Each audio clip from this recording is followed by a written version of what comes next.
The Secret Garden, Episode 1. Miss Mary Lennox was on a journey that would change her life, a journey that would change her forever. And if you knew Mary Lennox, you would know that any change that came over her could only be for the better. You see, Mary Lennox had grown up in India all of her 10 years. Her mother and father never really wanted her since the moment she was born. All the servants in their house had one strict instruction: keep the child away from me as much as possible. Nothing that Mary did, either laugh or cry, could make her parents come to her. Oh, for heaven's sake, stop her from crying. It is so disturbing. The stress is not good for my makeup. Just give her whatever she wants. And that was it. Whether she wanted to pull her governess's hair or wanted to lie in bed sulking and complaining all day, she was allowed to do as she pleased. Except that the selfish little brat that Mary turned out to be was never pleased with anything. Then, a great epidemic of cholera struck India. It killed her parents and many servants of her house, so that Mary had no one to care for her. So, she was sent to her uncle, Mr. Archibald Craven, in England. And that was where Mary was going now with her uncle's head housekeeper, Mrs. Medlock. Bring Miss Lennox things, please. This is your room, and you can have only this and the next room. You are not to go to any other room in this house. Martha will look after you. I don't like it. I have 11 brothers and sisters in my house with very little to feed them, but you have dishes full of good, delicious food, and you insult it so? I said I don't like it, so you better take it away. Didn't she eat? No, Mrs. Medlock, she says she doesn't like it, but I don't think she has ever liked anything in her life.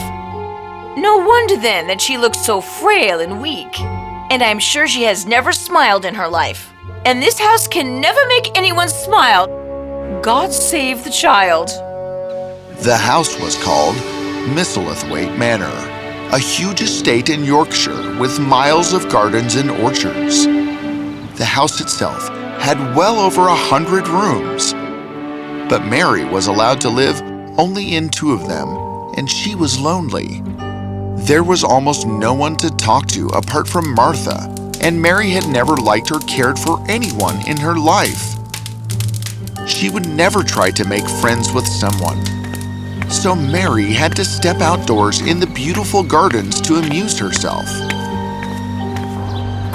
On one cold day, she ran just to get warm, and the rush of blood in her veins, the fresh moor air full of the scents of leaves and earth that filled her lungs made her feel fresh and light, something she had never felt before.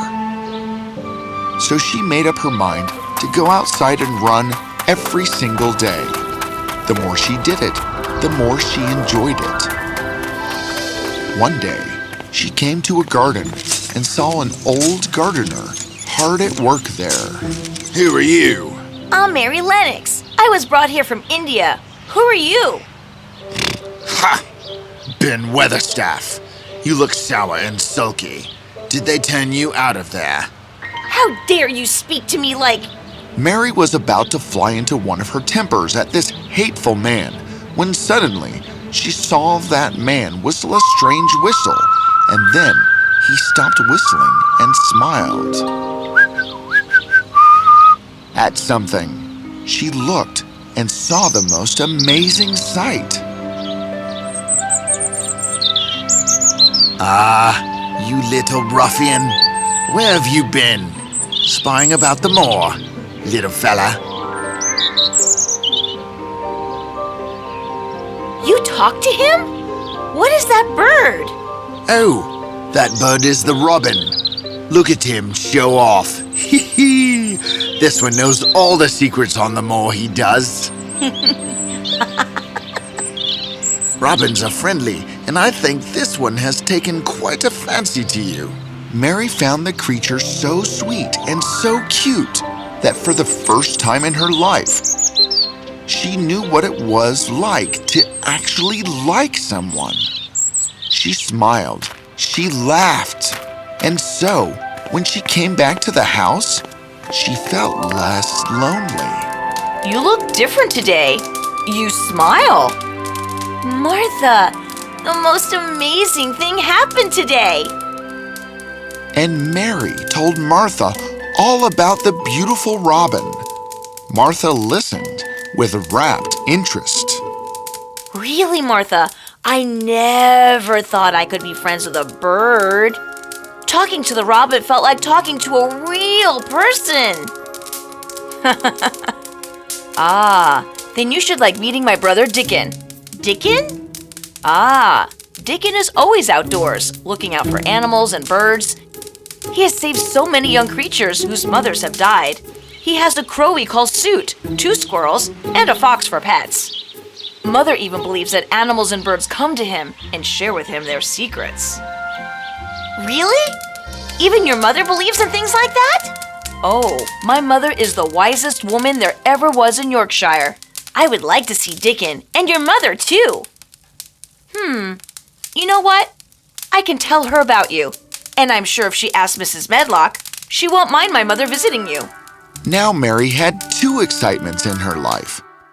For the first time in her 10 years, 1, to meet Martha's mother, Mrs. Sowerbury, and her brother, Dickon, and 2, to meet the robin. So she would run out to where she had seen Ben work, hoping that he would call out to the robin again. And while she waited, she loved to see Ben pull out the weeds from the earth, dig and plant all sorts of seeds, and at times when Ben was in a good mood, she would venture to talk. How long have you been here? For more than 20 years. But the house was never as happy as when she was here. She? Who are you talking about? Mrs. Craven. She loved gardens. She loved to see things grow. She made me plant all kinds of wonderful flowers in these gardens. I don't see any flowers here. Don't you be fooled. There are a lot of things going on below this quiet-looking earth. When spring comes, you will see flowers push out of the earth in a crowd, bursting with colors and scents so beautiful that you could never imagine. Ooh, I would love to see things coming alive. Could I plant flowers and things too? This is a big estate. You could find yourself a patch. Now off with you. I am busy. That evening, Mary returned home with thoughts of a garden coming to life, flowers pushing out of the earth, and thoughts of Mrs. Craven. Today I had a long chat with Ben Weatherstaff. He told me about things growing in spring, and he told me about Mrs. Craven. But I forgot to ask him, where is Mrs. Craven now? She died. She had this beautiful garden that she and Mr. Craven himself had planted and tended to. One day she was sitting on the branch of an old tree when the branch broke and she fell. She was hurt so badly that she died the very next day. Oh, that is horrid. Mr. Craven was so heartbroken that he had that garden shut up and buried the key. No one knows where. He simply couldn't bear to stay in this house, so he is nearly always traveling, and he hardly ever comes here. Is that why I haven't seen him yet? My, didn't you ever wonder until now why you had never met him? Until now, I have never liked anyone, and no one has ever liked me. So, I assume that Mr. Craven did not send for me because he didn't like me. How could you never like anyone all your life? That was when I was in India. But ever since I got here, I am changing for sure now. I like the robin. I like Ben. I like you. And though I have never met them, I already like your mother and Dickon. I wonder, though, if I will like Mr. Craven. I wish Mr. Craven did not have to be so heartbroken. Oh, I see the war is doing you good. First you have begun finishing your meals and stopped making a fuss over them. Then you have begun liking people and birds, and now you feel compassion for your miserable uncle. Good going. And I want to grow a garden of my own. That is the best wish you could have ever made. But I do not know how to. Well, I can ask Dickon to bring some tools and seeds, and I am sure that he will not mind helping you at all. Oh, really? I get a shilling each week, and I have nowhere to spend it. I shall give you those. Ah, you are rich, Miss Lennox. We can send those to Dickon.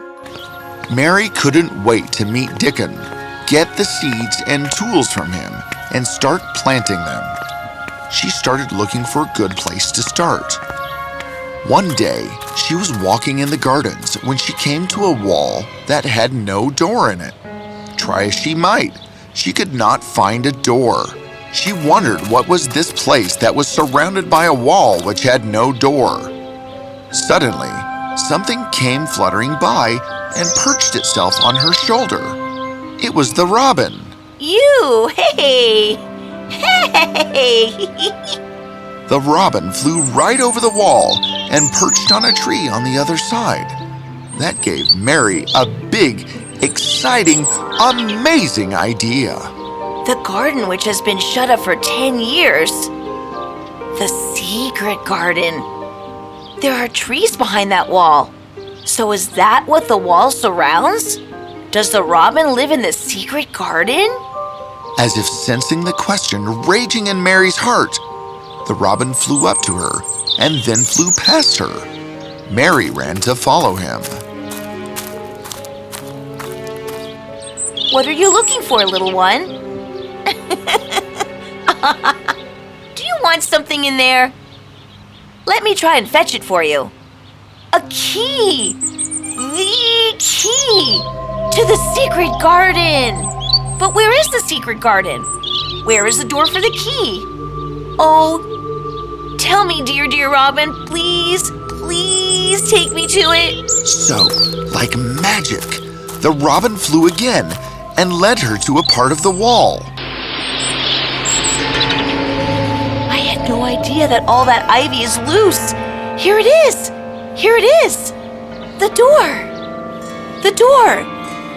The door to the secret garden. What treasures will Mary find in the secret garden?